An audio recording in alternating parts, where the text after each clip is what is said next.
이 사건이 과연 법과 원칙에 따른 수사였을까요? 남욱 변호사가 국회 청문회장에서 폭탄을 터뜨렸습니다. 검찰이 처음부터 이재명 기소라는 단 하나의 목표를 세워두고 강압 수사를 벌였다는 건데요. 수사팀 검사의 극단적 선택 소식까지 들려오며 대장동 수사는 돌아올 수 없는 강을 건넜습니다. 그동안 숨겨왔던 이재명 죽이기 수사의 추악한 민낯, 매불쇼에서 전격 분석합니다. 국회에서 열린 대장동 사건 청문회에 남욱 변호사가 증인으로 나왔습니다. 남 변호사는 검찰이 이재명 기소를 목표로 강압 수사를 한 거라고 주장했습니다. 당시 수사를 지휘했던 이원석 전 검찰총장은 이걸 부인하면서 누구도 자기 사건의 재판관이 될 수 없다. 국정조사가 위헌이라고 지적했습니다. 박사라 기자입니다. 대장동과 위례신도시 등 사건 청문회에 증인으로 나온 이원석 전 검찰총장은 국정조사는 재판에 관여할 의도라며 강하게 비판했습니다. 누구도 자기 사건의 재판관이 될 수 없다라고 저는 생각합니다. 민주당이 주장하는 수사 외압이 없었다며 윤석열 전 대통령은 물론 한동훈 전 법무장관과도 만난 적 없다고 했고 대통령으로부터 여사로부터 이원석 검찰총장이 대통령한테 개긴다라는 험한 표현까지 들은 것 아니겠습니까? 자신이 김건희 여사 공개 소환 원칙을 세웠던 걸 들어 특정 진영에 유리한 수사를 하지 않았다고도 강조했습니다. 반면 대장동 민간 개발업자 남욱 변호사는 이재명 표적 수사가 이뤄졌다고 주장했습니다. 우리 목표는 하나다. 내려가서 잘 생각해봐라. 저한테도 이재명이 시킨 거 아니냐. 잘 모른다. 시장이니까 시켰겠지.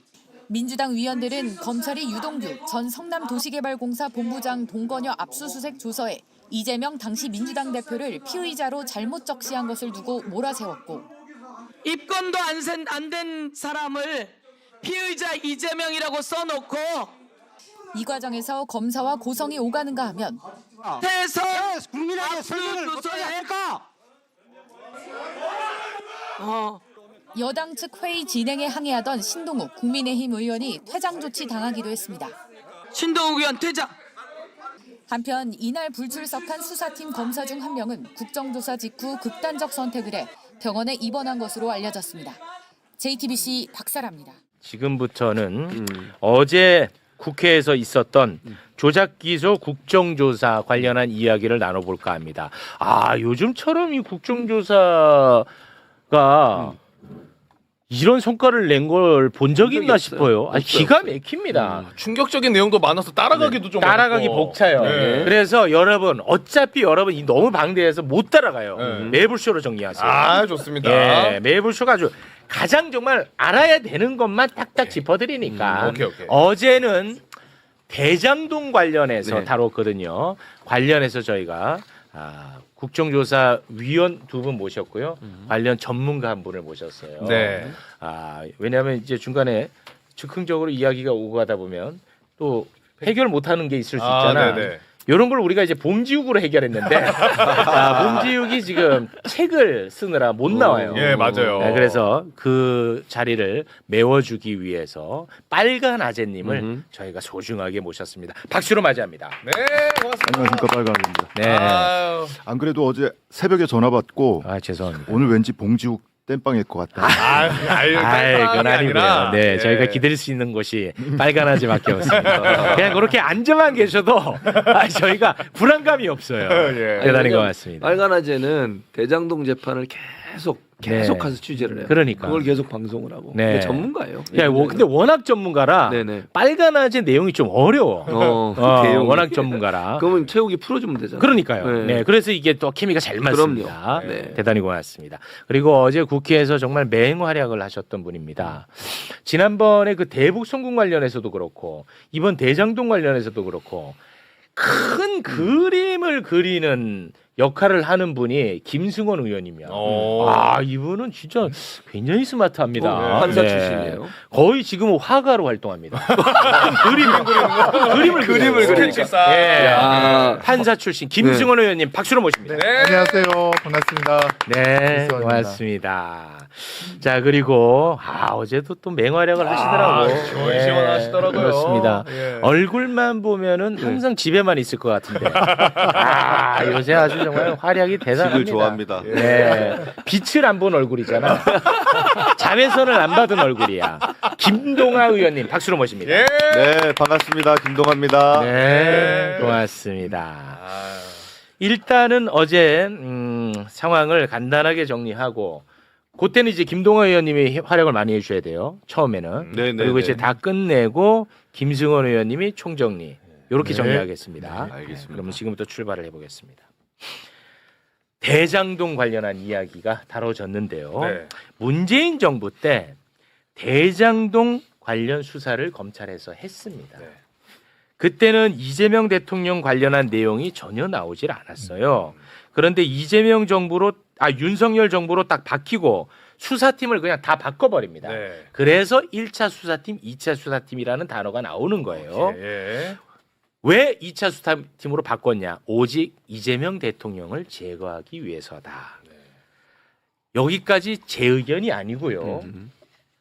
1기 수사팀을 이끌었던 김태훈 현 대전고검장 이야기입니다. 어제 국회에 나와서도 관련해서 발언을 했는데요. 그 부분 여러분과 함께 이어폰을 착용해 주시고 영상으로 만나보겠습니다. 대장동 1기 수사팀은 나름 열과 성의를 다해서 4, 5개월 만에 그 배임과 관련된 주요 부분에 대한 결론을 내렸습니다. 근데 그 이후에 대통령 선거가 있었고 사실은 그와 같은 상황에서라면 주요한 수사팀을 남기는 게 그동안의 검찰의 관행이었습니다. 왜냐 그 수사가 크게 잘못된 것이 없고 그 수사 자체가 문제가 없다라면 이 수사를 완전히 뒤집어 엎어서 방향을 틀 것이 아니라면 저는 수사팀을 그렇게 변경해서 안 된다고 생각합니다. 기본적으로 그런 원칙이 지켜지지 않았고 오늘 이 자리에 증인으로 나오기 전까지 얼마 전에 있었던 판결문을 읽고 왔습니다. 2기 수사팀에서 중요하게 수사 방향을 틀어서 변경한 부분이 있는데요.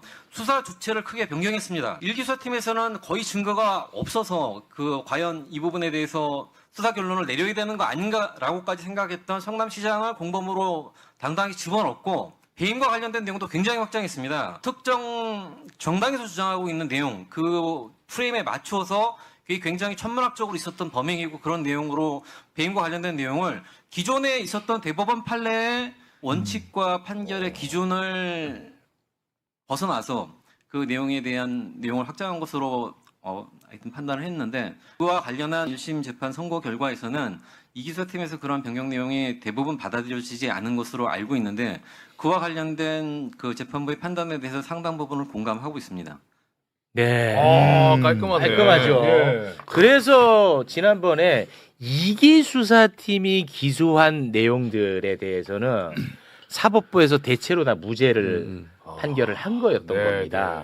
그래서 항소 포기했고 항소 포기로 지랄지랄 했잖아. 아, 맞아요. 그게 이렇게 정리가 되는 겁니다. 혹시 뭐 첨언할 부분이 있을까요? 없습니다. 깔끔합니다. 저도 첨언을 좀 하나. 예. 김태훈 고검장이 기존의 판례의 기준과 원칙을 벗어나서 했다고 하지 않았습니까? 네. 기존 판례가 뭐냐면 이렇게 이재명 시장님처럼 공공이익을 5,700억 환수를 했잖아요. 네. 그럼 민간업자에게 어느 정도 이익이 돌아갔다 하더라도 이거는 공공의 이익을 위해서 한 거기 때문에 배임죄가 안 된다라고 하는 판결문이 있어요. 그런 판례가 있어요. 네, 그러니까 판례가 김태훈 있어. 고검장은 그걸 안 것 같아요.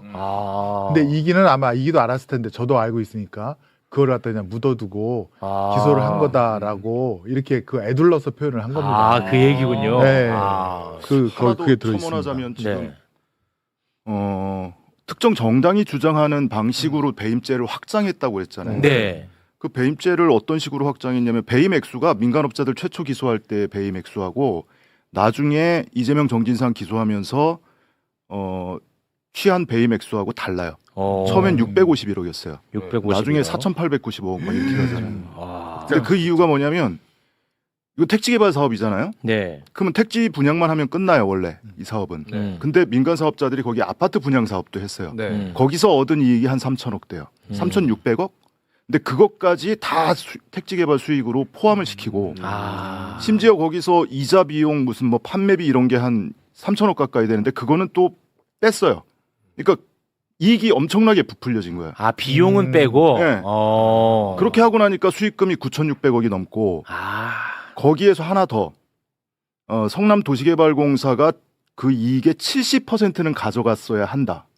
그 70%라는 기준은 어디에도 없는 기준이에요. 검찰이 자의적으로 상상으로 만들어냈어요. 그렇게 해놓고 그 차액 한 5천억이 배임이야. 이렇게 만들어버린 거예요. 그러니까 무한 확장을 한 거예요, 실제로. 법원에서도 인정이 안 됐어요, 이건. 배임이라는 게 이게 확정이 되려면 사실은 금액이 확정돼야 되는데 이게 부동산 상황이 좋아가지고 땅값이 올라서 이렇게 이득을 본 것을 그렇죠. 그 당시 인허가 할 때 미리 예측하고 다 환수했어야 된다. 이게 바로 검찰의 논리고 만약에 오케이. 이 땅값이 떨어져서 낮춰졌다. 그러면 배임이 아니고 땅값이 오르면 배임이고 이게 정말 말도 안 되는 불확실한 상황에 지금 이 사건을 맡겨놓고 기소를 한 겁니다. 그 너무 얘기를 좋아. 지금 김태훈 고검장이 지금 하고 있는 거고. 야, 깔끔하다. 고맙습니다. 예. 세 분 같이 다니세요 항상. 됐어. 이제 깔끔하다. 중복되는 이야기 없이 탁탁탁. 됐습니다. 자, 요 이제 됐죠.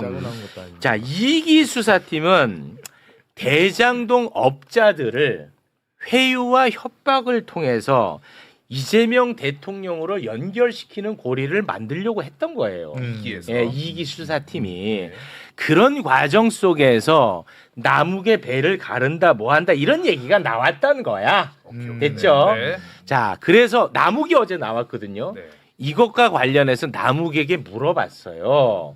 그래서 남욱이 이것과 관련해서 답을 한 게 있는데요. 그 장면 영상으로 보고 오겠습니다. 전체 구치감 숫자가 55개로 이제 알려지고 있는데 정인이 혼자 유일하게 55개 중에 한 개의 방을 쓰고 있었습니까? 그렇습니다. 잠을 못 잤습니다. 뭐 검사님이 뭐 여러 가지 얘기를 밤에 하셔서 잠이 안 오더라고요. 뭐 거의 밤을 샜습니다. 그거에 언론에 알려진 정일권 부장검사 한테서 들었던 그 말 때문에 잠을 못 자신 겁니까? 네, 그렇습니다. 정일권 부장께서 본인이 배를 갈라서 장기를 다 꺼낼 수도 있고 그다음에 환부만 도려낼 수도 있다. 우리의 이제 그게 권한이다. 그러면서 애들 사진 보여주셨고 애들 봐야 하지 않겠냐. 여기 계속 있을 거냐. 그다음에 마지막 얘기가 우리 목표는 하나다. 내려가서 잘 생각해봐라. 그 목표는 하나다라고 검사가 말을 했다는데 거기에 대해서 좀 더 보충 설명해 주시겠습니까? 이 사건이 재수사가 이루어진 이유는 그 이재명 대통령을 기소하기 위한 거는 누구나 다 알고 계실 겁니다. 대장동 사건은 어떤 상황이 되었든지 간에 이재명 대통령은 기소가 되셨을 겁니다. 2차 조사를 하면서 다 이거 이재명이 시켰지. 거의 조서를 보시면 나와 있습니다. 저한테도 이거 이재명이 시킨 거 아니냐. 잘 모른다. 시장이니까 시켰겠지. 그러지 않았겠냐. 나중에 이제 말씀드릴 기회가 있겠지만 유동규 본부장 같은 경우는 마지막엔 이제 거짓말들을 하기 시작합니다. 됐죠. 네. 자, 그러면 검찰이 구체적으로 어떻게 수사를 조작했는지 지금부터 보도록 하겠습니다. 성남 도시개발공사 기획본부장이 바로 유동규입니다. 이 유동규가 철거업자에게 빌린 3억의 돈을 갚아야 되는 상황이었어요. 유동규가 하도 그 독촉을 하니까 자기가 빌린 게 있어. 그러니까 이 유동규가 남욱한테 이 3억을 빨리 좀 나 상황이 이러니까 이거 못 갚으면 나도 이 자리를 유지 못해. 그럼 너네 사업도 내가 못 도와줘. 라고 해서 남욱으로부터 3억을 받아서 유동규가 철거업자에게 3억을 갚습니다. 갚아요. 예. 실제로. 예.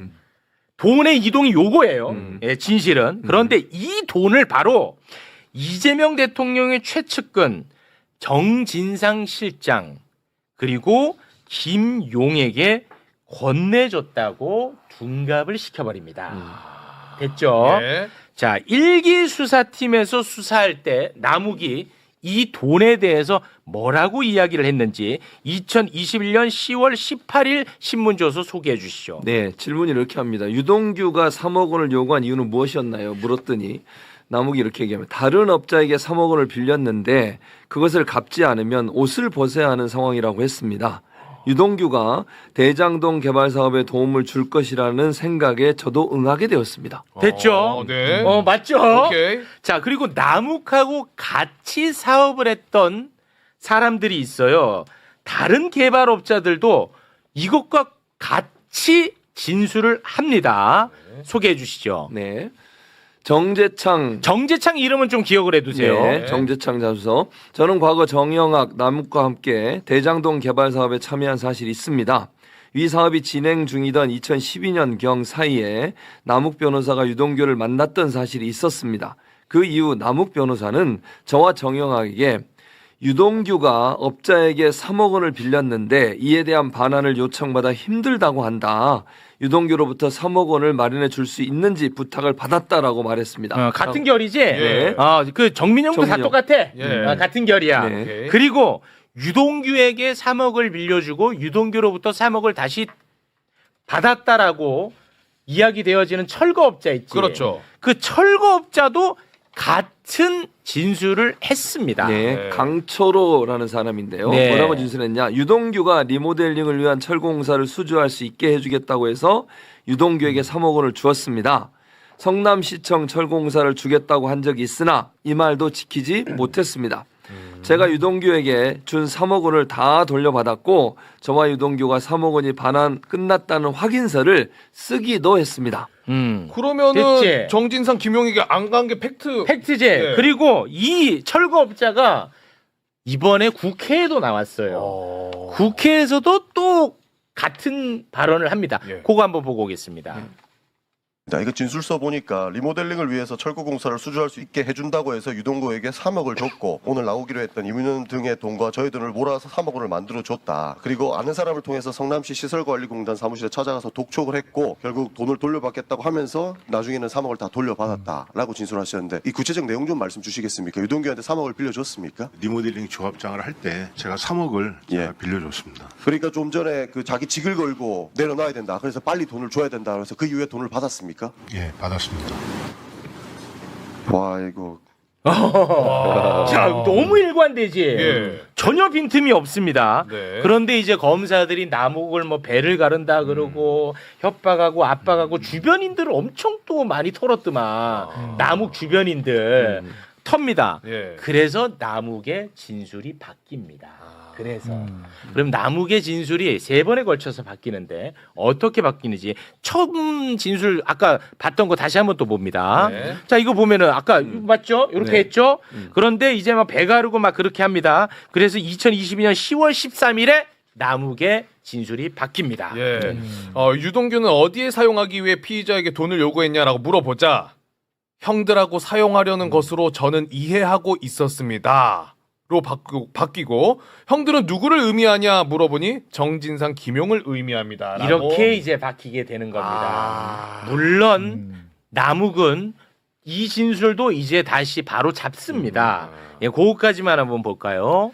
2025년 9월 19일 법정 진술로 유동규가 정진상과 김용에게 돈을 전달했다는 것은 2013년 당시가 아니라 2022년 이후 수사 과정에서 검사를 통해 그렇지. 다 처음 들은 사실이다. 빈틈이 없죠. 예. 자, 아니, 이제 너무 빈틈이 없으신데요. 깔끔하죠? 저희가 준비한 것을 이렇게 어떻게 다 소화를 하셨는지. 야 정말 대단하십니다. 이보다 더 깔끔하게 정리할 수 있는 야. 사람은 없습니다. 제가 이해하면 끝난 겁니다. 끝난 거야. 제가 이해하면 끝난 거야. 끝나. 이게 좋아. 저희가 철거업자나 고철업자한테 좀 집중을 했던 게 사실은 이 사건이 터지고 나서 성남시에서 근무했던 분들의 약간 얘기가 있었습니다. 그 당시 그 약간 업계 분들이 그 유동규가 근무하는 곳에 찾아와서 돈을 달라고 행패를 부린 적이 있다라고 했습니다. 그랬어요. 근데 그 소문을 타고 가보니까 이게 철거업계랑 고철업계 이쪽 사람들이고 거기서 아마 유동규한테 돈을 줬을 것이다. 이런 소문이 사실은 있었었어요. 근데 이제 그것을 찾기 위해서 저희가 정말 백방수소문하다가 드디어 이제 고철업자 그 담당자를 찾아서 이 진술을 받아내게 된 거고 사실은 이 남욱 진술이나 주변인들 진술 모두도 처음에는 다 업자들한테 돈을 빌렸다라는 것이고요. 그러니까요. 녹취록을 잘 들어보면 유동규가 돈을 달라라고 정말 닥달을 합니다. 맞아요. 닥달하고 맞아요. 그걸 남욱이 뭐 저런 놈이 다 있냐고까지 맞아요. 할 정도로 막 네. 그렇게 하는데 사실은 뇌물을 받는 입장에서는 약간 뒷짐 주고 한번 너 성의 좀 보여봐.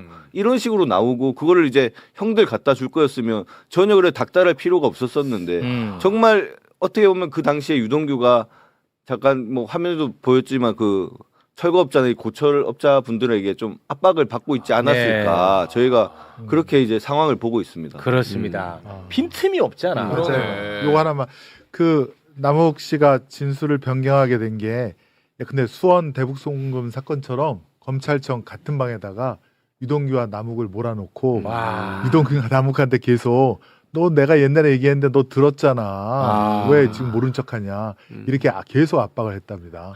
네. 그 유동규는 그 대가로 자기가 뇌물 받은 것을 검찰이 덮어주고 예컨대 돈이 흘러가는 통로로만 전달자로만 싹 이제 형이 그러니까 이놈들이 강해지게 보면은 된 거죠. 우리가 지금 대북송금도 다뤘고 대장동도 다뤘잖아요. 네. 검사들이 뭐 그동안에 수사 잘한다고 뭐 그랬잖아. 얘네들은 나름대로 매뉴얼이 있는 것 같아. 이게 구조가 너무 똑같아요. 약간 진술 세미나 비슷합니다. 네. 한 방에 뭐 이게 모든 사건마다 똑같죠. 지금 뭐 쌍방울 사건도 그렇고 대장동 사건도 그렇고 지금 서해 피격 사건도 그렇고 똑같아. 완전 구조가 똑같습니다. 그렇습니다. 시스템화돼 있는 것 같아요. 시스템 이게 이제 내가 매뉴얼화 돼 있다고 보는 거예요. 자 그리고 또 다른 조작 수사 어떤 식으로 진행됐는지 그것도 한번 보겠습니다. 네. 결정적 증거로 활용됐던 게 이제 정영학 녹취록입니다. 이건 뭐 다들 아시죠? 그런데 정영학 녹취록이 어마어마하게 방대하거든요. 그 방대한 녹취록을 봐도 이재명 대통령에 대한 이야기는 단 한 줄도 나오질 않아요. 이거는 뭐 누구나가 다 인정하는 겁니다. 녹취록이 존재하니까. 네. 그런데 그것을 조작해서 이재명 대통령과 연결을 지어버립니다. 개발업자 아까 정재창 내가 이름 기억해두라고 했지. 예. 업자 이름이야 정재창. 개발업자 정재창을 정진상 실장님으로 둔갑을 시켜버립니다. 우리가 이거 많이 다뤘었죠. 맞아요. 자 어떻게 둔갑을 시켰는지 우리가 많이 다뤘던 그 녹취록을 두 가지를 좀 비교해서 좀 띄워주시겠습니까? 먼저 남욱이 원래 정의학 버전의 녹취록은 이렇게 돼 있어요. 그랬더니 인상을 빡 얼굴이 빨개 갖고 들어와요. 그래 갖고 한 잠깐 이야기하고 있다가 그냥 좀 없었던 일처럼 하더니 이제 재창이 형 얘기를 꺼내더라고요. 이게 원래 있던 녹취록입니다. 재창이 형. 근데 이걸 정재창. 검찰에서 녹취록을 바꿉니다. 남욱이 이렇게 그랬더니 인상을 퍽 얼굴이 빨개 갖고 들어와요. 그럼 정의학이 예라고 얘기하고 남욱이 그래 갖고 한 잠깐 이야기하고 있다가 그냥 없는 그냥 없었던 일처럼 했더니 야 이게 제대로 읽으려 돼. 아니 무슨 연기 오디션 오셨어요? 진짜. 그랬더니 정의가 예라고 얘기해. 연기 오디션이냐 이게 왜 기억이 살았어. 남욱이 이때 이게 이 얘기예요. 남욱이 이제 실장님 얘기를 꺼내더라고요라고 하면서 이름을 바꿉니다. 그렇습니다. 왜냐 정진상 실장으로 연결시켜야 되니까. 그런데 어제 이거 재밌었어요. 어제 대장동 2기 검사들이 국회에 나왔는데 2기 검사들 그러니까 이렇게 만들어 놓은 놈들이지 예. 그들에게 듣기 평가를 실시를 합니다. 너네가 직접 한번 들어보고 듣기 평가 얘기해봐라. 나 이거 진짜 재밌더라고. 예. 나는 진짜 궁금했어. 이게 녹취가 있잖아. 우리도 많이 들었잖아. 맞아요. 요거를 딱 띄워주고 너네 어떻게 들리냐 했을 때 나는 얘네들이 어떻게 반응할지가 진짜 궁금했어. 진짜 그냥 철면피로 아이씨 그냥 실장으로 밀어버릴까? 이럴까? 김은혜처럼 밀어버릴까? 네. 그럴 수도 있고 그럴 수도 아니면 재창이 형으로 들린다라고 할까? 네. 나 이거 궁금했어요. 네. 검사들의 선택은 함께 보시죠. 우리 대장동 검사들 다 나와줘 보세요 한번. 잠깐 얘기 나고 있다가 그냥 또 뭐 그냥 없었던 일처럼 하더니 이제 재창이 형 얘기를 꺼내더라고요.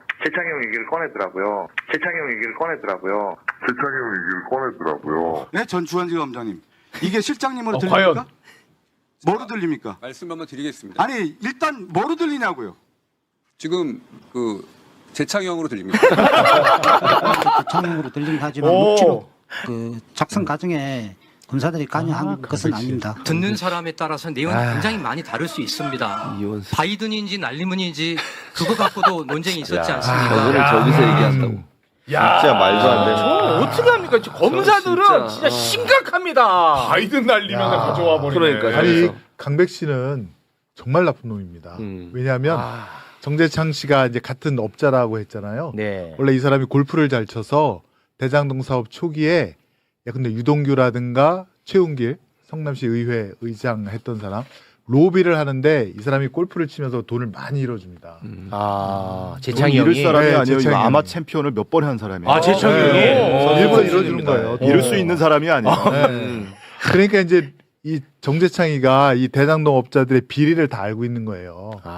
그러니까 이제 남욱이라든가 정영학 이런 사람들한테 야 내가 불면 다 감옥 가는 거 알지? 그러면서 돈을 뜯어냅니다. 근데 그게 60억을 받고 나중에 30억을 더 요구하고 합의서 같은 걸 쓰는데 그게 아마 120억으로 저는 기억하고 있는데 아무튼 100억이 훨씬 넘습니다. 근데 이게 정영학이가 하도 시달리니까 그 특경 공갈로 고소를 해요. 정재창을.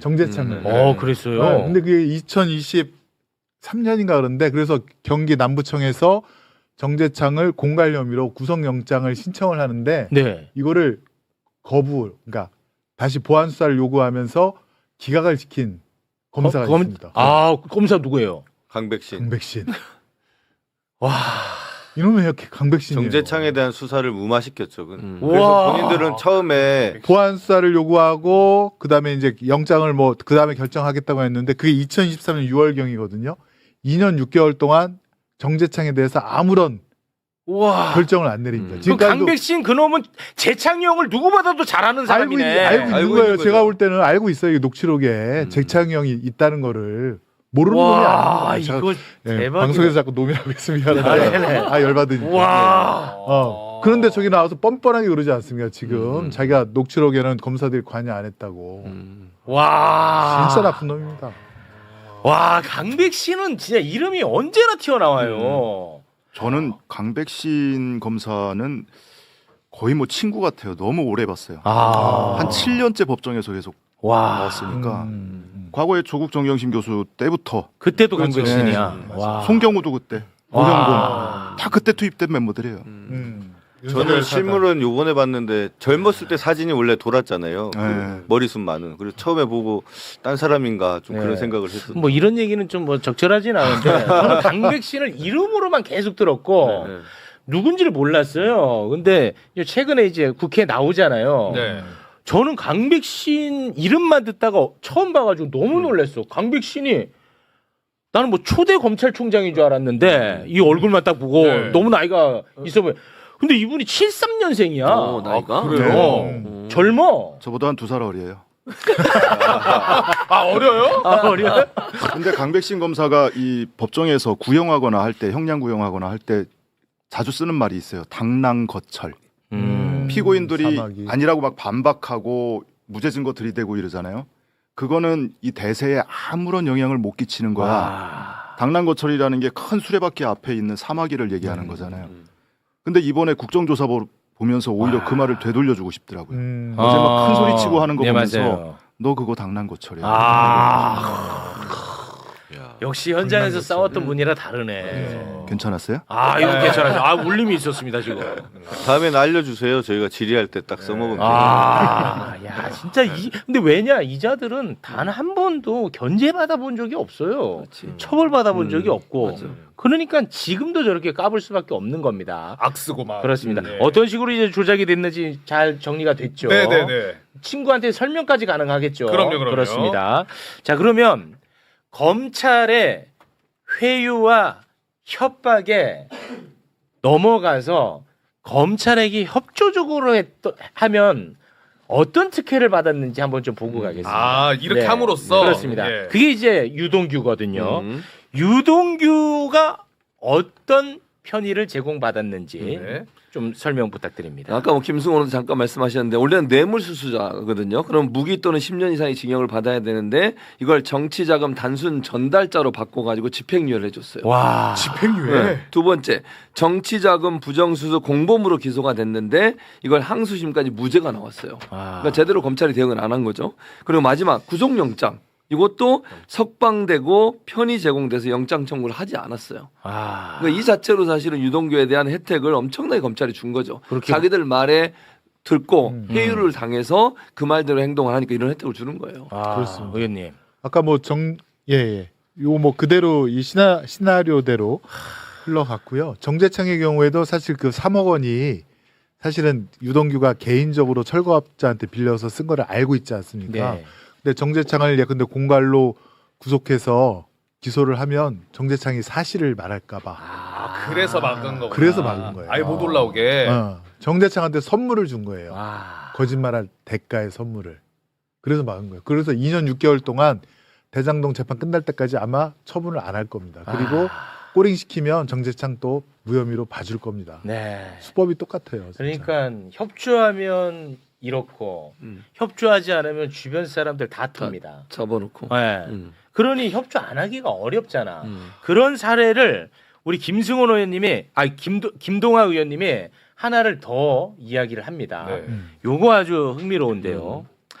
호반건설 대표하고 전무가 대장동 업자들과 한 팀을 이뤄가지고 수백억 원의 부당이익을 얻은 혐의를 받고 있습니다. 호반건설 대표하고 전무. 예. 그런데 검찰이 조사를 안 해. 이 대표 전무를 지금까지도 안 해. 지금까지도 안 합니다. 그런데 서울신문의 사주가 호반건설입니다. 서울신문의 사주가 호반건설. 그러니까 검찰이 이재명 대통령을 잡는데 언론 플레이를 잘 해준 덕분으로 수사를 안 하는 건 아닌지 의심을 안 할 수 없는 상황입니다. 이거를 김동아 의원님이 어제 국회에서 지적을 합니다. 자, 그 장면 영상으로 함께 보겠습니다. 호반건설 관련해서 증인들이 받고 있는 혐의입니다. 자, 호반건설 이기성 운영의 덕암, 나석기 운영의 금강인프라 건설로부터 거액의 불법 자금을 조성에 함께 사용했고 개발공사의 비밀을 이용해서 수백억 원 상당의 이익을 취득했다라는 혐의를 받고 있습니다. 이 혐의 받고 있는 거죠? 현재까지 조사를 하지 않았기 때문에 피의자로 입건된 건 아십니까? 압수수색 과정에서 알게 됐습니다. 그 이후에는 조사 없었습니까? 예, 조사 없었습니다. 박철희 증인 호반건설 원래 부사장이었다가 대표이사로 승진했죠? 네, 그렇습니다. 임은정 증인 상무에서 전무까지 승진하셨죠? 네, 그렇습니다. 아니, 이렇게 피혐의를 받고 있는데도 승진을 잘하셨는데 이렇게 승진이 잘 된 이유가 뭔가요? 혹시? 회사 경영상 판단이기 때문에 제가 말씀드리는 걸. 다음 보시죠. 정영학 메모에 구체적으로 불법 비자금이 어떻게 조성됐는지 나옵니다. 호반건설과 금강인프라건설에서 이기성에게 모인 총 50억 원이 남욱에게 넘어갔고 남욱이 차명 계좌를 거쳐 이중 8억 3천만 원을 김만배에게 넘깁니다. 이렇게 증인들이 대장동 일당들의 횡령과 뇌물에 적극적으로 가담한 공범들인데 왜 아직까지 기소나 제대로 수사가 안 되는지 모르신다는 거죠? 저희는 전혀 횡령이나 공범. 네, 다음 화면 보시죠. 호반건설이 지금 서울신문 사주시죠? 네, 그렇습니다. 지금 서울신문에 지난 윤석열 정부에 내놓은 사설들입니다. 이 대표 배임 뇌물 실체 철저히 가려 법치 바로 세워야. 자, 이재명 부동력자 심사 응할 것이라고 했더니 방탄꼼수일 뿐이라는 방탄꼼수. 와. 검찰이 유출 아니고서는 알 수 없는 단독 기사가 계속 나옵니다. 수사 정보 유출해서 이렇게 서울신문 자회사 통해서 단독 기사 쓰고 윤석열과 검찰의 입에 맞는 사설들을 써가면서 호반건설 봐주기 수사하고 그 대가로 서울신문이 계속해서 검찰의 나팔수 역할을 합의한 거 아닙니까? 그래서 본인들에 대한 수사 진행 안 된 거 아닙니까? 와, 이거는 썩은 내가 아주 진동을 합니다. 김동호 의원님, 와, 기가 막힌데요. 자, 봐봐. 아까 호반건설 대표가 압수수색을 당할 때 입건된 걸 처음 알았다고 했지. 네. 그 압수수색한 검사가 누구냐? 바로 배가른다는 정일권이야. 압수수색 영장 올려줘. 와, 정일권이. 청구한 검사 정일권. 와, 대박이다. 썩은 내가 진동합니다. 김동아 의원님. 아니, 이게 호반건설이 특히 위례 사건과 향후의 뇌물 정치자금 사건에 중요한 역할을 합니다. 어떤 역할을 하냐? 돈이 나올 구멍이 있어야 되잖아요. 이 돈이 나오는 중요한 자금줄이 되는 겁니다. 호반건설이 위례 사건에 참여함으로 인해서 이 사람들이 따로 비자금을 조성하고 그 비자금이 이제 흘러가서 뭐 김만배를 통해서 유동규에 갔고 이 사람들의 그러니까 유동규나 남욱은 그거를 이제 뭐 정진상이나 김용을 줬다는 건데 그렇다면 돈의 끝을 찾았다면 처음을 찾는 게 당연하죠. 수사의 A, B, C 아니겠습니까? 네. 근데 돈의 출처에 대해서는 전혀 어떠한 수사가 진행되지 않고 그냥 다들 말만 돈 받아서 전달했다, 돈 받아서 전달했다 이 말만 가지고 지금 정진상과 김용을 이렇게 기소해 놓은 거죠. 와. 사실 제대로 된 수사라면 호반건설에 대한 철저한 수사를 해서 당연합니다. 이게 정말 비자금이냐 아니면 그냥 사업 자금이 어떻게 흘러간 거냐 이게 밝혀져야 제대로 된 수사가 완결됐다라고 볼 수가 있는데 네. 수사 돈줄의 초기에 대해서 이렇게 봐주기 수사한 것은 저희가 볼 때는 서울신문이나 이쪽에서 좀 윤 정부의 그 검찰의 나팔수 역할을 하면서 봐주기 수사를 한 게 아닌가 이게 강한 의심이 되는 거죠. 그거는 진짜 내가 볼 때는 너무나 합리적인 의심이야. 그러니까 돈을 그냥 따라가면 유동규가 3억 빌린 거 갚아야 된다고 돈 달라고 했을 때 남욱 정여희가 자기네들도 돈이 없으니까 그때 이제 돈이 마른 상태였습니다. 없으니까 남욱, 정영학, 정재창이 돈을 꾸역꾸역 모아서 9천만 원을 만듭니다. 맞아. 그걸 전달하지 않습니까? 예. 근데 이제 정재창이 그걸 찍어놨다는 거잖아요. 네. 그래서 그거 갖고 공갈 치는 거고. 아. 그 사진과 동영상을 다 찍어놨어요. 그렇죠. 그 사실 그때는 영상도 있습니다. 대장동 업자들이 돈이 마를 때라 아까 우리 김동완 의원님 말씀하신 돈 나올 구멍, 네, 그 찾을 그 급한 때, 딱 비슷하게 연결이 되네요. 와. 그럼 사실 지금 돈의 출처, 뇌물의 자금 출처를 얘기하시니까 떠오르는데, 그 아까 나왔던 그 철거업자 있잖아요. 네. 철거업자가 증언을 했더니 이원석 전 총장이 뭐라고 하냐면 저 사람만 믿기 어렵다. 왜냐하면 돈을 받은 시점이 오락가락한다. 과거 진술서에는 맞아요. 13년에서 14년이라고 했는데 지금은 12년에서 13년이라고 하고 맞아요. 있지 그러더라고요. 않느냐. 그렇게 따지면 그 철거업자가 법정에 증언했던 게 24년이거든요. 24년이고 그 확인서 쓴 거 25년. 네. 네, 작년인데 10년이 넘게 지난 일이에요. 그렇습니다. 12년, 13년 또는 13년, 14년 무슨 차이가 그렇게 크게 나죠? 그러니까 그걸 어떻게 알아? 그렇게 그 따지면 여러 차례에 걸쳐서 가지고 더 헷갈릴 수 있어요. 그렇게 따지면 유동규가 김용 전 부원장한테 경선자금 전달했다고 하는 시점은 2021년이에요. 그 조사를 22년에 받았습니다. 근데 단 한 번도 무슨 요일에 줬는지 그 정확히 기억하는 날이 없어요. 그렇습니다. 계속 왔다 갔다 합니다. 바꿉니다. 1년밖에 안 지났는데. 그렇습니다. 또 하나 예리한 지적입니다. 돈의 출처. 돈의 출처를 그 유동규가 그 철거업자를 압수수색을 합니까? 아니면 철거업자가 유동규를 압수수색을 합니까? 그 돈이 어디서 나왔는지 어떻게 알아요? 근데 그 돈의 출처를 모르기 때문에 그걸 믿을 수 없다고요? 이해가 안 되세요? 넘어가시죠 그냥. 예. 그러니까 수사를 해야 되는데 한번 조사 한 번도 받은 적이 없다는 거야. 호반건설은. 그러네. 와, 이 썩은 내 막 풀풀 납니다 진짜. 그러니까 언론사들이, 그러니까 건설사들이 언론사들을 다 이렇게 막 인수를 하는 이유가 그런 거예요. 이런 방식으로 해가지고 자기 사업하고 자기들 보호받고 정권에 충성하고 이런 경우들이 너무 많다니까요. 네. 그러니까요. 근데 검찰은 진짜 처벌받아야 될 사람의 죄는 덮어주고 맞아요. 자기들이 의도한 이재명 지금 대통령 잡으려고 그 죄를 눈 감아주면서 이 짓을 벌인 거 아니에요? 그러니까요. 이 전 국민이 이거 좀 알았으면 좋겠는데. 저는 정말 이 사건을 떠나서 그러니까 윤석열 정부 때 그 건설사가 가지고 있는 신문사들, 뭐 문화일보나 뭐 정말 다행히 많지 않습니까? 한경이나. 근데 거의 다 정말 윤석열 검찰 정권의 나팔수 역할을 정말 많이 했습니다. 네. 이 부분에 대해서는 좀 전수조사를 해서 아예 제도적으로 건설사가 신문사를 가질 수 없게끔 만드는 좀 역할을 해야 되지 않나 싶습니다. 굉장히 뭐 중요한 말씀인 것 같습니다. 금산분리처럼. 네. 그렇죠. 맞습니다. 자, 그러면 이제 마무리를 해야 되니까 끝으로 국회에 나왔던 그 검사들의 태도 한번 좀 보고 가도록 하겠습니다.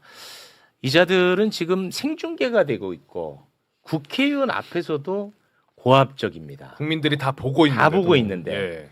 근데 밀실 조사실에서는 어떻겠냐. 그렇죠. 아, 그러네요. 그게 내가 됐다고 생각해봐. 진짜 그러네요. 이거 오줌 지리는 겁니다. 예. 검사들의 그 고압적인 태도 잠깐 좀 보고 오겠습니다. 그래서 압수조서에 피의자 이재명이라고 넣었군요. 그거하고는 이 부분과 아무런 누가 황백신, 보관한 것입니다. 황백신 그래서 증인 저희들은 그 부분에 대해 설명을 지난번에 이야기했지만 설명을 드리는 것입니다. 그래서 위원장님. 왜 말씀 못하게 합니까? 박대선 이 부분에서 압수조서에 설명을 할 수 있게끔 해주십시오. 황백신 부분입니다. 지난번에 그래서요. 선택적 기억을 한다고 말씀하셨습니다. 그래서 황백신 그 증인 부분에서 설명을 드리려고 하는 것입니다. 박대선 국민에게 설명을 못하게 할까? 지금 재판을 받고 있는 피의자, 피고인 측의 아니면 그 변호인들의 일방적 주장이고요. 호승진 기억해 두세요. 예, 호승진. 그럼 옳아요? 그 위원장님, 저희는 남욱의 진술, 유동규의 진술을 일방적으로 절대 믿지 않고요. 자, 무슨 아주 검사다워요. 그동안 무슨 형식으로 했는지 다 보여요. 들어가세요. 10초만 주시면 그 아이들 사진 부분 말씀드리겠습니다. 저는 그 부분 굉장히 우려가 됩니다. 김용, 유동규가 수수자 측이다라고 해서 상고를 해놓은 상태인데 이 만약에 진짜 이게 대법원에서 저희 주장이 받아들여진다면 이 의원님들 나중에 어떻게 하시려고 안 받아들여주면 너 어떡할 거야? 근데 오히려 너무 지금 재판 중인 사실에서 그렇게 협박이야. 말씀하시니까 그게 대법원 재판에 영향을 미칠 것 같아서 매우 호승진 사실은 증인. 걱정이 됩니다. 와, 저 진짜. 호승진 누구야, 저? 자, 호승진 내 기억해두라고 했잖아. 예. 검찰이 이재명 정부를 얼마나 우습게 생각하는지 내가 한 사례를 좀 들려드리겠습니다. 네. 이재명 정부는 인수위가 없이 시작한 정부입니다. 그렇죠. 그래서 정부가 출범하고 나서 인수위 차원의 국정기획위원회라는 걸 만들었어요. 네. 거기에서 각 부처의 업무 보고를 받습니다. 그렇지 않습니까? 네. 그러면은 이재명 정부의 철학에 맞는 업무 보고가 와야 돼. 네. 그런데 검찰도 업무 보고 해야 될 거 아니야. 검찰에서 업무 보고로 하라고 보낸 놈이 누구냐? 호승진을 보냈어.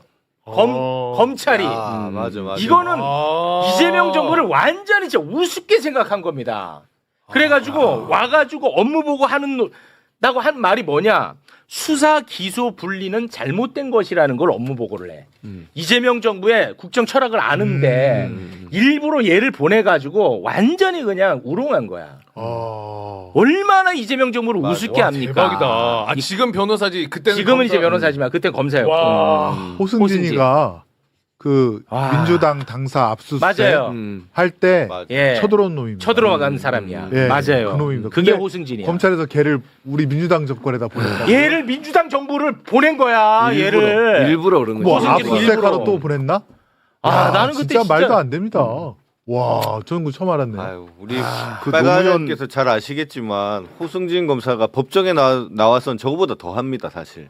지금 다 국민들한테 공개돼서 그렇지 그 법정에서 항상 저런 식으로 자기 변론을 하고 하는데 정말 사실은 변호인도 그렇고 피의자들도 그렇고 다들 거의 노이로제 걸릴 수준입니다. 저렇게 뻔뻔스럽게 뭐만 하면 거짓말하고 말 바꿔가면서 재판부를 호도하고 하는데 그거 견디는 것도 정말 진짜 고역이고 그것도 고문입니다. 우리 빨간님도 많이 보시지 않았습니까 현장에서? 네, 근데 호승진 검사를 국정기획위에 그렇게 보냈다는 거는 과거에 노무현 대통령한테 학번 물어봤던 거랑 똑같은 모욕감을 느껴요. 진짜 모욕적이었습니다. 아니, 더한데요. 민주당사를 침탈한 예, 놈인데 압수수색했었죠. 걔를 어떻게 민주 정부에 아니 이재명 대통령을 보고를- 제거하려고 했던 사람 아닙니까? 그렇습니다. 예. 근데 업무 보고에 와, 이거- 호승진을 보냈다니까. 진짜 소름 끼친다. 근데 사실 김동아 의원 잘 아실 텐데 김용전 부원장 구글 타임라인 있잖아요. 예.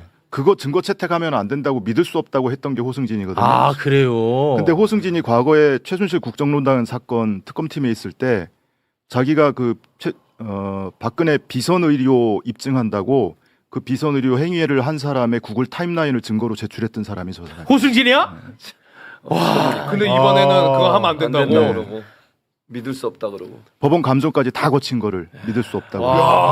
근데 이 사람이 많이 언급이 안 되는 것 안 같은데. 돼.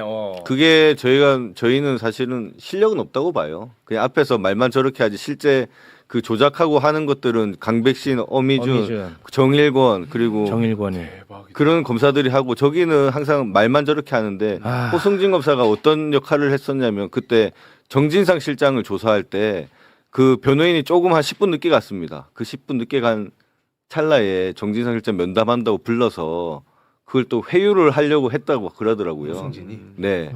정진상 그때 실장은 변호인이 자기는 이제 회유 당하는 척을 아마 하려고 좀 무슨 얘기를 하나 들어보려고 했는데 변호사가 그때 이건태 의원이 변호사 할 때인데 너무 빨리 와서 자기가 아쉬웠다 그런 말씀을 하셨습니다. 그만큼 이제 정진상 실장마저도 유동규처럼 회유할 수 있다라고 그렇게 생각하고 접근을 한 거였죠 그때.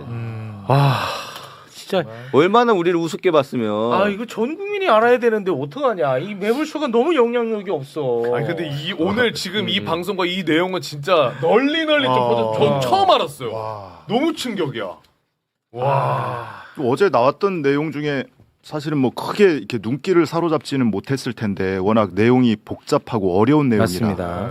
정영학 회계사 민간사업자 정영학 회계사의 변호인이 출석을 해서 그것도 중요하죠. 예, 그 정영학 녹취록만 조작한 게 아니고 정영학이 제출했던 USB에 담긴 엑셀 파일. 그게 이 배임 사건의 본질이거든요. 네. 그 엑셀 파일을 검사가 임의로 숫자를 고쳐서 마치 정영학이 시뮬레이션 했던 것처럼 증거로 제출한 사실. 네. 예, 구체적으로 얘기하면 너무 복잡해질 그렇습니다. 테고. 요게 이제 본질이라고 그게 봉지욱 사실은- 기자도 요거 얘기하라고 했는데 이게 좀 복잡해가지고. 아 그랬어요? 네. 너무 복잡한 얘기라. 왜냐하면 택지 평당 분양가를 1,400만 원으로 시뮬레이션을 했던 것을 검사가 1,500이라고 숫자를 바꾼 거예요. 근데 1,500으로 할 경우와 1,400으로 할 경우에는 네. 1,400만 원으로 하면 그 사업성 분석에서 관과 민간의 수익금 쉐어가 5대5가 나오는데 네. 1,500만 원으로 입력하면 관의 수익금은 그대로인데 민의 수익금이 확 늘어나서 배임 금액이 엄청 커 보이는 것 같은 효과를 내는 거예요. 오케이. 심지어 배임이 아닌 것이 배임으로 보이게 만드는 효과. 그걸 엑셀 파일을 검사가 임의로 조작을 해서 정형하게 시뮬레이션인 것처럼 제출을 하고 진술을 받았던 거거든요. 와, 이거 크잖아. 이거는 이게 사실 본질이네. 굉장히 저는 되게 제일 중요한 예, 본질입니다. 예. 검찰 입장에서는 1,400에서 1,500이면 한 100 정도만 바꾸는 거니까 달콤하겠네. 별거 아닌 것 같지만 그런데 완전히 이제 범죄 구성이 달라지는 겁니다. 그러니까요. 예. 이게 전제가 성남시가 확정이익을 받는다는 전제가 있기 때문에 분양이익이 1,400에서 1,500 늘어나면 어차피 성남시의 확정이익은 고정이고 그렇지. 그러면 이제 금액이 늘어나면 늘어날수록 민간 사업자가 받을 수 있다. 그걸 이제 배임으로 엮을 수 있지. 얘네들은 원래 1,500으로 하고 그 1,500 기준으로 확정이익을 산정했어야 되는데 네. 1,400 기준으로 확정이익을 산정했고 사실은 1,500이다라는 것을 보여주기 위해서 파일을 조작했다는 거죠. 그렇습니다. 그걸 했던 남재영 검사 어제 증인으로 신청이 돼 있었는데 안 나온 것 같더라고요. 아마 무단 불출석 했을 걸로. 아, 무단이에요? 아예 불출석 사유서도 안 된 것으로 알고 있습니다. 그래요? 네. 오. 알겠습니다. 아, 이거 전 국민이 좀 제발 좀 알았으면 좋겠습니다. 아, 이거. 근데 개인적으로 궁금한 거는 그 녹취로 재창이 형을 실장님으로 바꾼 그 녹취한 분은 누군지 모르는 거예요. 아, 속기사. 네, 속기사. 그거는 지금 검찰이 밝히지 않고 있어요. 예, 속기사. 나오고 있습니다. 어제 예. 가림막 뒤에 속기사 한 분이 그 사람 아니에요. 있긴 있었는데 예. 다른 분이라고 그러고. 예. 지금 아무튼 무슨 그거 어떻게 할 거예요? 그래서 그러니까. 근데 속기사는 뭐 불러봐요. 어차피 본인도 여기에 참여한 사람이니까 뭐 진실을 얘기하겠습니까? 어제 김태훈 검사장이 얘기했는데 녹취록은 사실은 참고 자료입니다. 핵심적인 것은 녹음 파일이고요. 네. 그럼 검사가 그 녹취록을 사용하기 위해서는 녹음 파일을 들어본 다음에 본인의 판단하에 녹취록을 제출하는 게 원래 수사의 원칙입니다. 네. 그럼에도 불구하고 본인들이 그냥 녹취록에 있으니까 몰랐다. 이것은 성립할 수 없는 얘기고요. 그렇습니다. 특히나 그 구속영장 신청 단계에서는 우리 변호인들한테 아예 녹취 파일 자체도 제공이 안 됩니다. 안 된 상태에서 저런 녹취록만 판사한테 짱짱짱짱이를 보여주면 그 판사가 당연히 그 녹취록만 보고 써져 있는 대로 구속영장을 칠 수밖에 없는 그렇겠지. 거죠. 그러니까 저런 것들이 다 김용이나 정진상 구속영장 때는 다 제시가 됐던 자료고요. 영향을 미치죠. 아니, 그 진술을 받을 때도 녹취록을 보여주면서 제시하면서 진술을 받잖아요. 어제 남욱도 얘기하잖아요. 맞습니다. 검사가 야 유동규 이렇게 얘기하는데 녹취록에도 있는데 너 왜 아니라고 그래? 근데 검사들이 배매어로 이걸 어떻게 해야 이건 녹취 원본이 중요한 거다. 원본도 같이 제출하고 이건 중요하지 않다라는 식으로 계속 얘기해 걔네들은. 내가 어제 보는데 아주 열받더라고요. 말이 안 되는 게 저희가 그 녹취가 10년이 넘는 녹취 파일을 그 변호인이 다 듣고 한 글자 한 글자 틀린 거 뭔지 분석해라는 거지 않습니까? 그렇습니다. 사실은 검사가 그런 것들을 받았을 때 만약에 뭐 실수를 했다라고 치더라도 그걸 검사가 그 수많은 영향을 통해서 발견하고 객관 의무를 해야 되는 건데 그걸 다 변호인한테 던지고 해라. 그리고 그 구속영장 신청 단계에서는 전혀 변호인이 녹취 파일을 들을 수도 없는 상황이고요. 네. 저 검사들의 말은 형식적인 논리고 핑계일 뿐이지 그렇습니다. 절대 말도 안 되는 얘기입니다. 이 보면 얼마나 이 배매어가 발달했는지 보면은 정말 여실히 느껴집니다. 100번 양보해서 뭐 위례신도시처럼 청취불능으로 점점점 돼 있던 것을 위더르신. 들어보니 뭐 잘못 들었어. 이거는 100번 양보해서 그럴 수 있다 치는데 재창이형이라고 정확하게 돼 있는 것을 삼음절의 실장님으로 바꿔서 정진상을 표적 삼은 거 아니에요? 그렇습니다. 그걸 어떻게 실수라고 할 수가 있어요? 그렇죠. 의도죠. 무섭다 근데 무서워. 진짜. 그게 핵심이야. 내가 뭐 대단한 정의감 때문에 여기 열리는 게 아닙니다. 진짜 무섭다. 이게 내가 될 수 있기 때문에 화를 내는 거예요. 호승진 꼭 기억해야 돼. 호승진 좀 기억해. 아니, 그러니까 김용 전 부원장 얼마나 억울하겠어. 이런 상황이니까. 아무튼 뭐 속기사분들은 제가 판사일 때도 보면 다 10년, 20년 전문가들 아닙니까? 좀 아주머니들도 많이 계시거든요. 그렇죠. 그러니까 굉장히 청각도 발달해 있고 이걸 놓치지를 않습니다. 거의 실수가 없습니다. 왜냐하면 예. 또 그 실수하면 과태료인가요? 모두 물고 그래요? 자기 자격도 박탈되니까 지금 이거는 분명히 검사에 정치 검사의 의도가 들어갔다라고밖에는 네. 볼 수밖에 없습니다. 알겠습니다. 자, 오늘 아주 정말 방송 잘 빠졌다. 예, 그치? 진짜로. 아니, 잘 진짜 빠졌어. 진심으로. 잘 빠졌어. 네.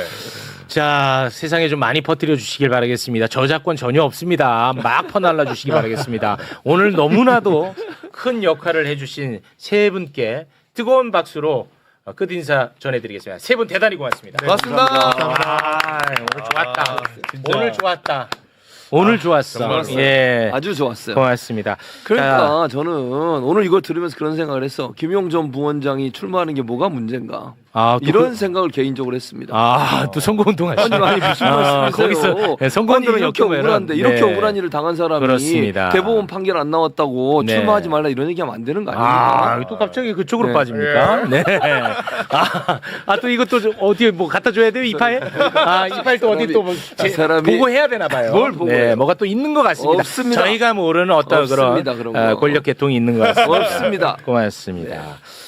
그 화제를 좀 전환해가지고 정청래 대표가 그 오늘 최고위원 회의에서 어떤 얘기를 했냐면은 이번에 국정조사를 지켜보면서 검찰에게 손톱만큼이라도 수사권을 줘서는 안 된다고 다짐했다. 아마도 이제 비유적 표현을 한 것으로 보이는데 이번 국정조사 과정에서 드러난 검찰의 여러 가지 문제점들 같은 것들 정구승 변호사는 좀 어떻게 보셨습니까? 일단 저도 너무 분노에 쌓여 있었고 보면 벌써 너무 뻔뻔하다. 근데 그 뻔뻔함의 근본은 단 한 번도 저런 사람들이 징계받거나 최소 처벌받았지 않았기 때문이다. 그렇죠. 그리고 이 네. 구조를 깨트리지 않는 이상 어떠한 것도 변할 수 없다. 그게 검찰이건 나중에 수사권을 독점하게 된 새로운 기관이건 이건 바뀌지 않을 거기 때문에 우리는 이거에 대해 단죄라고 끊어가는 역사를 만들어야 된다고 생각을 하고 검찰개혁 입장에서 어떻게 보면 제가 중도적인 입장을 저는 생각을 해요. 그러니까 이거를 wer망하시는 매파분들이 있고 이걸 반대하는 보수파가 있는데 저희 그렇겠죠. 가운데에서 입장에서는 사실 저런 사람들 때문에 검찰이 망하는 거다라고 오히려 비판을 하고 싶어요. 그러니까 진짜 법조계에 있는 보수적인 분들은 이재명 정부를 엄청 비판하는데 제가 그분들한테 매번 드리는 말씀이 저런 사람들한테 대해서 보수적인 사람들이 더 비판해 주셔야 된다. 근데 그거 안 하고 감싸고 돌지 않냐. 박상용을 마치 영웅처럼 하지 않느냐. 당신들 때문에 오히려 검찰이 문 닫게 되는 거고 만약에 이 개혁이 더 급진적으로 흘러간다면 나같이 중도에서 어떻게든 안을 만들어보는 사람 때문이 아니라 오히려 자기 편이라고 감싸던 당신들 때문이다라고 비판하는 지점입니다. 네, 아니 그러니까 어떻게 같은 검사라는 옷을 입고 있는데 1기 수사팀하고 2기 수사팀하고 생각이 이렇게 확연히 다를 수 있는지가 일단 이해가 안 되는 상황인 거고 특히나 2기 수사팀에 속했던 이제 검사들의 여러 가지 비행 같은 것들에 대한 주장들이 나오는데 그 남욱 변호사 같은 경우는 이렇게 말을 했죠. 당시에 2기 수사팀이었던 정일권 부장검사가 우리의 목표는 하나다. 잘 생각해봐라는 이야기를 했다. 우리의 목표 하나? 누굴 얘기하는 거겠습니까? 이재명 대통령을 일컫는 것으로 보이는 상황인 건데 이런 식의 언사를 사실은 피의자 앞에서 서슴지 않고 할 수 있다는 것 자체가 그 사실에 국민들이 놀라게 되는 거거든요. 그러니까 완전히 갑이잖아요. 조사실에서 피의자 앞에 갖다 놓고 검사가 그러는 거예요. 배를 갈라서 장기를 꺼낼 수도 있고 환부만 도려낼 수도 있어. 그 우리 권한이야. 근데 우리 목표는 하나다 뭐 그건 안 했다고 얘기를 하니까 주장하는 거죠 정 검사는. 네. 검사가 내가 이런 권한 갖고 있어. 너 살릴 수도 있고 죽일 수도 있어. 이렇게 얘기하면 피의자가 무슨 생각을 할까요? 그러니까요. 검사가 원하는 대로 해줘야지 되겠구나. 이렇게 생각 안 하겠어요? 근데 저는 개인적으로 남욱 변호사를 신뢰하지 않아요. 이 사람은 그동안 너무 이렇게 인생이 좀 뭐랄까 삐였죠. 이익 추구였죠. 대세 추구였죠 대체로. 네, 좀 그래요. 개발 사업에 막 뛰어들고 변호사가 막 그 안에서 어떤 역할하고 그래서 이런 사람들에 대해서는 기본적으로 신뢰하지 않지만 이 발언이 사실에 가깝다고 느낀 건 뭐냐면 정일권 부장검사도 비슷한 맥락의 얘기를 해요. 그런 얘기 안 했다고 부인을 못해. 그러니까 목표가 누구라는 언급을 나는 한 적은 없어. 그리고 일체 편견과 고려 없이 실체적 진실과 사실대로만 말해달라고 얘기했을 뿐이다. 그럼 그런 말 했다는 거야. 그러면 그런 식의 발언을 했다는 얘기는 너 우리 수사에 협조해야 돼 라는 얘기로 읽힐 수밖에 없게 말했다는 뜻이에요. 그리고 피의자한테 가족사진 줬다고 한다 그러면은 피의자가 자기 지금 완전히 궁지에 몰려있는 사람인데 내가 지금 징역 몇 년이 나올지도 모르겠고 검사가 어떻게 판단하느냐에 따라서 내 인생이 달려있다고 생각하는 사람한테 가족 사진 주면서 자, 잘 생각해봐요 이렇게 얘기하면 무슨 뜻이겠냐고. 이게 남욱이 변호사라서 그것도 심지어 형량 계산이 되는 사람이기 그치. 때문에 머릿속이 훨씬 더 금방 복잡해지는 겁니다. 네. 가족 사진 우리 군대 가가지고 가족 사진만 봐도 눈물 나잖아요. 네. 그거랑 비슷한 거거든. 잠깐 평론가가 아닌 변호사로서 다시 말씀을 드리면 저 사진 자체가 이를 인정을 했어요. 그거 자체도 사실 엄청난 불법입니다. 이게 어떤 뜻이냐면 이게 그 사진은 이 사건과 관련 없는 사진이잖아요. 관련 없는 증거고 1차 증거팀 증거로 편철하지도 않았어요. 그럼 포렌식을 했던 자료 중에 나온 건데 원래 원칙적으로는 그 증거 목록에 들어가 있는 그 자료가 아니면 폐기하는 게 원칙입니다. 아하, 근데 제시할 수 없는 거죠. 제시할 수가 네. 없는 거죠. 그거를 제시한 거를 지금 청문회장에서도 인정을 한 거예요. 그게 뭔 뜻이냐면 이 사람들은 별건 수사를 하겠다고 증거를 모아놓고 캐비넷에 넣어놓는 거에 대해 어떠한 문제의식이 지금도 없는 거예요. 그러니까 사실은 이 정도에 대해서는 사진에 대해서 숨길 필요도 없다고 생각하는 거예요. 이건 당연한 거니까. 근데 이게 형사소송법적으로 보면은 이거는 당연한 벌건 수사의 전제가 되는 증거를 재활용하겠다는 것을 그냥 스스로 밝힌 거거든요. 저는 이 뻔뻔함에 너무 놀랐어요. 적어도 그런 적이 없습니다라고 하면서 발뺌이라도 한다고 하면 우린 적법 절차를 지켰다고 한다고 하면 정말 밉고 저 사람들 처벌해야겠다는 마음이 있지만 그래도 준법 의식이 있는 척이라도 하네라고 할 텐데 여기까지는 괜찮아라고 말한 것 자체에서 더 놀랐던 게 저거를 그럼 불법이라고 인지를 아직도 안 하고 있구나가 정말 놀라울 정도로 특수부 검사들이 어느 정도의 준법 의식을 갖고 있는지를 보여주는 대표적인 사례라고 생각하고 그렇죠. 정말 화나시겠지만 이번 그 국정조사가 여러 가지 사건을 다루고 있어요. 이제 뭐 그 대북 송금부터 시작해서 그렇죠. 쌍방울 가는데 생각보다 이름이 겹치지 않나요? 검사들의 이름이 막 수백 맞아, 명이 나오는 게 맞아, 아니에요. 맞아. 예. 이게 제가 이걸 말씀드리고 싶은 게 대한민국 검사 2,500명 중에 특수부 수사하는 사람들이 정말 소수이고 그 중에서도 이렇게 정권의 입맛에 맞춰서 수사하는 사람들은 아마 아무리 넓게 잡아도 100명도 안 될 거예요. 윤석열 사단 아닙니까? 네, 윤석열 그게 사단이에요. 당시에. 그러니까 네. 지금 뭐 너무 분노스럽고 저도 이러니까 검찰이 망하지라고 생각을 하지만 그럼에도 불구하고 제가 거의 중도적으로 말씀을 드리고 싶은 것은 경찰에서도 문제가 있었고 공수처에도 문제가 있었다 해서 그 조직 자체를 없애자, 그 조직 자체의 권한을 모두 뺏자라고 얘기하지 않는 것처럼 이 사람들의 인적 청산에 너무 찬성하고 제가 제일 앞장에 서고 싶어요. 이 사람들을 정말 다시는 변호사도 못하게 하고 장기징역을 보내고 싶지만 그거와 별개로 우리 나머지 기존에 있었던 기관의 그 수행하는 기능에 대해서는 조금 냉정하게 좀 바라보셨으면 좋겠다라고 말씀드리고 싶습니다. 당시에 검찰이 이재명 한 명 잡겠다고 벌인 일들을 보면은 그런 거예요. 예를 들면 개발 사업에서 제대로 판단을 하지 않았어. 그래서 시에 손해를 끼쳤어. 배임 혐의 적용하는 거. 그래 거기까지는 그렇다 쳐. 그것도 저는 말이 안 된다고 보지만. 근데 여기서 멈추지 않았던 거예요. 대북 송금도 그랬고 대장동 사건도 그렇고 백현동 사건도 마찬가지고 그 이후에 다른 사건들도 그렇지만 전부 뇌물죄를 찾으려고 그 난리를 친 거야. 그래야 이재명을 죽일 수 있거든. 어떻게 해서든 뇌물죄로 걸어야 되는 거였거든. 왜냐면 자기 주변에는 다 돈을 받는데 설마 이재명은 왜 윤석열부터 시작해가지고 무조건 뇌물이 그 녹취가 있어요. 이재명은 진짜 씨알도 안 먹힌다 이런 게 있어요. 그러니까 어떻게 해서든 뇌물죄를 걸어야 됐던 거예요. 그래서 그렇게 무리하게 수사를 했던 거야. 대북 송금 사건도 뭐 외환거래법 위반이나 이런 거 그냥 적용했다 치면 모르겠는데 제3자 뇌물이든 뇌물을 어떻게든 걸어야 됐던 거야.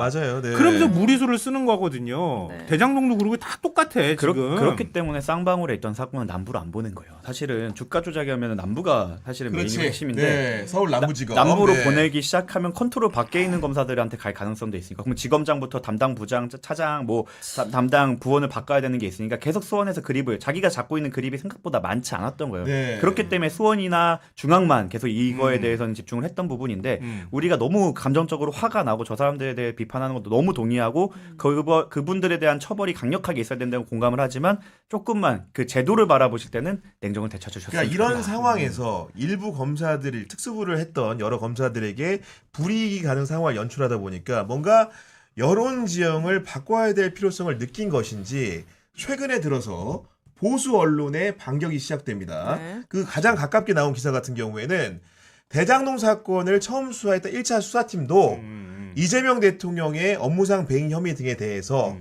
추가 수사가 필요하다는 내부 보고서를 남겼다는 보도가 나왔습니다. 그러면서 1차 수사팀도 이랬잖아. 2차 수사팀에서 이재명 대통령 수사한 게 뭐가 문제 이렇게 말을 하는데 그러면 왜 1차 수사팀 수사하게 놔두지? 2차 수사팀으로 그치. 바꿔서 수사를 다시 했겠습니까? 그러니까요. 마음에 안 들었던 거지. 정권 바뀌고 난 다음에 보니까 이거 가지고는 안 됐던 거지. 이거 가지고는 이재명 못 죽일 것 같거든. 그리고 배임 혐의를 가지고 그렇게 기소하는 것도 저는 개인적으로 말이 안 된다고 생각해요.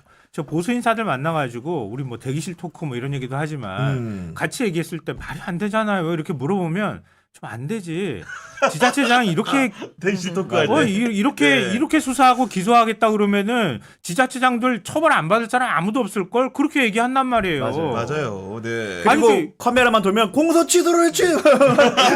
갑자기 눈이 바뀌어갖고 방금 전까지 합리적으로 그치 그건 좀 무리했지 하고서 딱 갑자기 큐만 넣으면 이재명 방탄 이렇게 바뀌세요 다들. 아니 오세훈 시장 종묘합 개발도요. 나중에 개발 이익 나면 오세훈 시장 배임죄로 거를 그렇죠. 수 있어 그것도. 그리고 만약에 이게 그 개발이익이 민간이 많이 가져갔다면 배임이고 그리고 그 서울시가 많이 가져가면 제3자 뇌물죄 되는 거예요. 그 남욱 씨가 얘기했잖아요. 이건 어떻게 걸든 걸린 거야. 민간이 많이 가져갔으면 민간한테 돈 가져가게 했으니까 너는 배임이다. 그 서울시가 돈을 많이 가져가게 했으면 이거 얘 공로를 높게 만들어주는 성남시 거죠. 네. 여기선 성남시인 거죠. 이재명의 그 공을 높게 만들어 갖고 이재명의 정치적 이익을 위해 너네가 사실상 이익을 포기해서 이익을 뇌물로 준 거 아니냐. 제3자 뇌물이다. 이거는 가불기예요. 어떻게 피해갈 그게 수밖에 왜 없어요. 그러겠어요. 맞아요. 목표를 정해놓은 수사를 하다 그렇지. 보니까 무조건 이재명만 잡으면 되니까 왼쪽으로 가든 오른쪽으로 가든 동으로 가든 서로 가든 방법이 아무것도 상관이 없는 겁니다. 네. 이제는 말할 수 있다는데 네. 민주당 쪽 인사들이나 이런 분들도 검찰이 엄청나게 막 수사하고 막 몰아칠 때, 막 여론이 안 좋아질 때는 다 그래도 이재명 그 대표가 처벌받지 않을까요? 이런 얘기들 막 했었어요. 이상하다는 생각했어요. 네. 그런 얘기들 막 겁이 나기도 하고 또 나오는 소식들을 보니까 너무 복잡하기도 하고 판단 못할 때 저는 명확하게 얘기했어요. 우리 김성환 평론가님은 네. 이재명 대표가 돈 받았다는 증거만 나오면 내가 다 인정할게. 이재명 대표가 성남시장 시절에 돈 받았다고 하는 증거만 검찰이 나한테 가지고 오거나 아니면 그것만 정말 명확하게 하나 나오면 나 다 승복할 수 있어. 하나도 나온 거 없어. 그거 잡겠다고 이 난리를 치는데 그게 안 나와. 이거는 검찰권 남용이야. 이렇게 수사하는 거 뻔한 거야. 너무. 그렇죠. 여기에 흔들리지 마요. 라고 내가 오히려 더 많은 사람들한테 얘기했어요. 그렇게 착한 어조로 얘기했어요? 난 그렇게 못 참아. 진짜 증거 가져와. 아닙니다. 그 당시에는 세게 얘기할 수 있는 상황이 아니었어요. 왜냐면 그 당시는 언제 당시야? 이재명이랑 마음이 들 수밖에 없는 상황이었죠. 이재명이랑 연관되어 있었던 사람들은 그거랑 도매금으로 묶여서 비난받고 있을 때기 때문에 맞아요. 그렇게 얘기했다는 걸 보고 계시죠, 청와대 관계자 여러분. 저는 사실 그때는 법조 이제 경력이 엄청 낮았고 이제 정치권을 바라보는 그러니까 민주당 적은 있었지만 정치권을 바라보기에는 아직 단서가 낮아서 핑계대지 마세요. 저는 살짝 전사가 길다. 의심했습니다. 정권 바뀌니까 열심히 해, 이렇게. 아니 그 전부터 윤석열 정권 때도 하지 않았습니까? 우리는 피 철철 흘리고 싸울 때 근데 그건 맞아요. 간만에 그 윤석열 정권 전부터 그러니까 그 전부터 사실 수사를 받고 그 악마는 시작돼 있었거든요. 윤석열 정권 전부터 그때부터 말씀하신 분들이 진짜 대단한 거죠. 그러니까 또 말할 수 있다는데 김민수 최고위원하고 당시에 뭐 방송에서 저랑 막 언쟁을 김민수 했어요. 최고위원하고 언쟁하신 적 있어요? 막 벌였어요. 언쟁을 막 벌이면서 이재명 모든 건건이 다 이재명 대표 얘기를 하는 거야. 그랬어요. 김건희 여사는 왜 안 합니까? 그러면서 막 한 거예요. 바로 다음 날 잘렸어요. 진짜 그 방송에서. 그건 지상파 혹시 방송이었어요? 그건 아니었는데요. 종편이었는데 바로 다음 날 바로 전 잘렸어요. 그 김민수 최고는 진짜 김민수 최고는 계속 나가고. 보고 계시죠? 그러니까 그런 상황이었단 말이에요. 김건희 씨 김자도 꺼내면 안 되는 시대도 있었고요. 맞아요. 그 전에 이재명 대표한테 대해서 검찰이 막 몰아치기로 수사할 때 모두 다 불안해했어요. 맞아요. 하나라도 나오면 이거 끝나는 거 아니야? 라고 얘기할 때 그래도 이재명 대표를 뭐 제가 지지해야 되겠다 이런 생각하는 게 아니라 검찰이 얼마나 무리하게 수사하고 있는지 그 맨 정점에 이재명을 잡기 위해서 어떻게 수사를 했는지는 정말 명확하게 그 당시에도 알고 있었어요, 사실은. 이제 이렇게까지 밝혀졌으니까 저는 진짜 잘못한 사람들에 대한 이제 그게 진짜 중요해요. 인적 쇄신. 너무 과하다 싶을 정도로 청산, 처벌이 있어야 돼요. 처벌해야죠. 그래야 다음에 어떤 기관이 됐든 이러한 권한을 가진 사정기관이 생겼을 때 그 사람들 입장에서는 반대급부가 떠오를 거예요. 왜냐면 지금까지 이 사람들이 이렇게 뻔뻔히 나설 수 있었던 건 실패해도 변호사 개업한 다음에 그 라인을 통해서 큰 사건, 특수 사건 아니면 막 수십억 대 수백억 대 사건들을 다 쓸어가서 경제적으로 보상을 받았었거든요. 네. 근데 이제는 이렇게 하다가 만약에 내가 실패라도 한다면 아니면 그 사람이 부활을 해갖고 정권을 잡는다면 나는 장기징역 막 20-30년씩 간다라는 거를 머릿속에 인식을 역사 속에 인식을 시켜놔야 됩니다. 네, 어쨌든 간에 이런 국정조사 국면들이 펼쳐지고 있는 상황이고